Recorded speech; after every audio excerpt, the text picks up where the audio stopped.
कोटपूतली में राजस्थान कांग्रेस कमेटी के अध्यक्ष गोविंद सिंह डोटासरा के आगमन पर कांग्रेस कार्यकर्ताओं ने गर्मजोशी से स्वागत किया।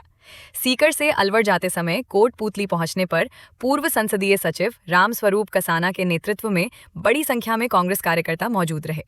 कार्यकर्ताओं ने फूल मालाओं व नारों के साथ पीसीसी अध्यक्ष का स्वागत किया और संगठन की मजबूती को लेकर उत्साह जताया।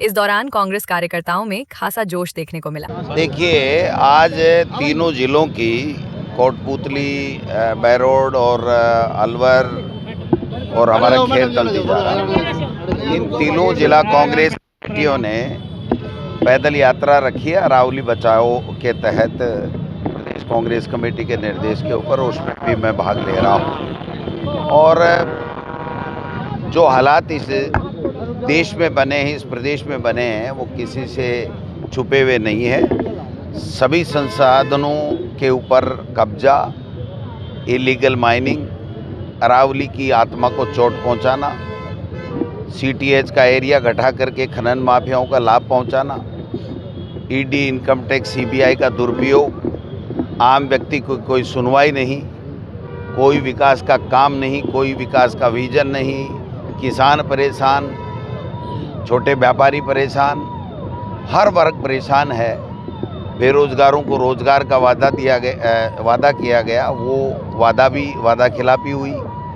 आज जो गरीब को संबल देने वाली योजनाएं थी कांग्रेस सरकार के समय, उन सब को ख़त्म कर दिया गया या कमज़ोर कर दिया गया।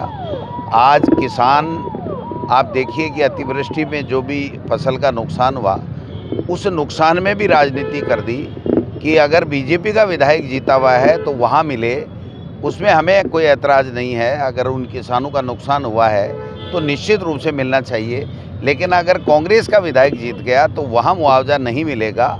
और अब मनरेगा जो ख़त्म करके काम का अधिकार जो सोनिया गांधी जी और मनमोहन सिंह जी ने यूपीए सरकार ने दिया था, उसको भी ख़त्म कर दिया गया। अब आने के बाद में केंद्र सरकार तय करेगा कि कहाँ काम मिलना चाहिए, कहाँ बजट मिलना चाहिए। और 40% पैसा अगर राज्य सरकार लिखित में देगी कि हमने व्यवस्था कर दी है, तभी वो काम मिलेगा, नहीं तो काम नहीं मिलेगा। तो राइट टू वर्क का अधिकार ख़त्म कर दिया गया। अरावली को खनन माफियाओं के हवाले करने का एक एफिडेविट दिला करके, एक रिपोर्ट दिला करके सुप्रीम कोर्ट से फैसला ले लिया गया। सीटीएच का एरिया बदलने के लिए जो की गई थी कवायद, उसमें सुप्रीम कोर्ट ने मानी नहीं, लेकिन वो प्रयासरत हैं आज भी। और दुर्भाग्य की बात है कि जब भूपेंद्र यादव साहब यहाँ के मंत्री हैं, और वो मंत्री ही अगर इस तरीके से अरावली ख़त्म करने में लग जाए, तो इससे बड़ा कोई दुर्भाग्य हो नहीं सकता। उन्होंने शायद अपने जीवन में जितनी प्रेस कॉन्फ्रेंस नहीं की होगी राजनीतिक जीवन में, उतनी तो इस अरावली को जो है वो खनन माफियाओं के हवाले करने के लिए उनके पक्ष में, सुप्रीम कोर्ट के पक्ष में या उस रिपोर्ट के पक्ष में उन्होंने प्रेस कॉन्फ्रेंस कर दी।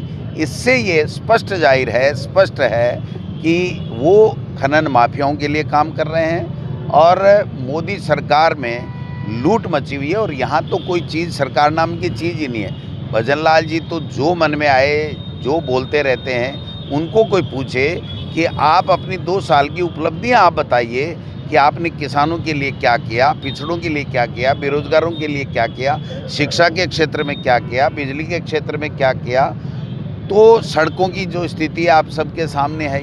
तो ऐसे में अब जो अरावली हमारी आत्मा है, हमारी जीवन रेखा है, जिसमें हमारे भगवान विराजते हैं, मंदिर हैं, देवालय हैं, उनको भी ये ख़त्म करने जा रहे हैं और राइट टू वर्क भी ख़त्म करने जा रहे हैं। तो इन सब को लेकर के आज हमारी दिल्ली के अंदर CWC की बैठक भी है।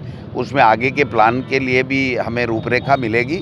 लेकिन अभी जिला कांग्रेस कमेटियां, ब्लॉक कांग्रेस कमेटियां, मंडल कांग्रेस कमेटियां, तमाम नेता, सब कार्यकर्ता मिलकर के इस राइट टू वर्क के कानून को भी बचाएंगे और अरावली को भी बचाएंगे। सभी जो लीज एरिया उनको खत्म कर दी गई, चाहे नई पुरानी कोई भी हो, और जो 100 मीटर का दायरा है उसको भी कम करने की बात की। ये जो सुप्रीम कोर्ट का फैसला है, उसके बाद में भी 52 लीज माफियाओं को देने की टेंडर निकाले हैं और दे भी दिए बताते हैं। तो ये तो गलत बोल रहे हैं ना। आप कहाँ अरावली को ढूंढते जाओगे, आप बताओ। कितनी जगह कितनी माइनिंग। एक बात बताओ, सुप्रीम कोर्ट के फैसले आने से पहले इस सरकार की तैयारी कैसे हुई उस लीज को तैयार करने के लिए, टेंडर करने के लिए और देने के लिए? इतनी क्या आनन फानन में क्या करना था? अब ये जिनको दे दिया, अगर कुछ भी होता है तो ये कोर्ट में चले जाएंगे कि साहब हमको तो ये अधिकार मिल गए। तो ये केवल और केवल खनन माफियाओं के लिए काम कर रहे हैं और इनको देश से हमारे जो पर्यावरण से हमारा जो प्रदूषण फैल रहा है उससे इनसे कोई लेना देना नहीं है। आपसे हमसे कोई लेना देना। फाइल में बड़े बड़े नेताओं के सिविक कांड के नाम आ रहे हैं, तो उनमें अपने देश के टॉप लीडर के भी नाम क्या कहेंगे? अब भाई साहब जग जाहिर है, मेरे से क्यों कहलवा रहे हो? चोमू विवाद को लेकर क्या कहेंगे? चोमू में देखिए, चोमू में एक तरीके से प्रशासनिक विफलता है पुलिस की और प्रशासन की, क्योंकि वहाँ पर जो सीआई हैं वो कुछ मंदिरों में चंदा बंदा दिला करके और उन्होंने कुछ जीर्णोद्धार किया होगा, कराया होगा किसी के सहयोग से, तो थोड़ी सी पॉपुलरिटी बढ़ गई, तो उनको वहाँ लग गया कि मैं यहाँ से चुनाव लड़ूंगा। तो उनका फिर रामलाल जी ने हस्तक्षेप करके ट्रांसफ़र भी करा दिया। लोकप्रियता थोड़ी बढ़ने लगी तो सापे वापे पहनने लगे, तो उन्होंने फिर वापस करवा लिया अपने प्रभाव का इस्तेमाल करके। फिर उन्होंने देखा कि मैं सर्व समाज का हो जाऊं, तो माइनॉरिटी के लोग जो उस मस्जिद जो है वो कई वर्षों से हाई कोर्ट के स्टे में है, तो उनसे किसी एक वर्ग से बात करके उन्होंने कहा पत्थर हटा लो और यहाँ पर जो है वो लोहे की जो है वो एंगल लगा करके और वो कर लो, तो रेलिंग लगा लो। तो मैं समझता हूँ कि जब पत्थर हट गए उसके बाद में रेलिंग लगाने लगे तो विवाद हो गया और पुलिस ने कहा नहीं, ऊपर से आदेश आ गया कि अब आप रेलिंग नहीं लगा सकते हो। तो मैं समझता हूँ कि जब हाई कोर्ट का 30 साल से ज़्यादा समय से जिस चीज़ के ऊपर स्थगन है उसको जानबूझ करके अपने हाथ में लेना, अपने क्षेत्राधिकार का दुरुपयोग करना, और जब उनके समझ में नहीं आ रही थी, उनसे संभल नहीं पा रहा था, उस तरीके के विवाद को जन्माना वो प्रशासनिक विफलता है। इसमें पुलिस का भी बहुत बड़ा हाथ है और प्रशासनिक अधिकारी भी क्यों माने उस पत्थर को हटाने में।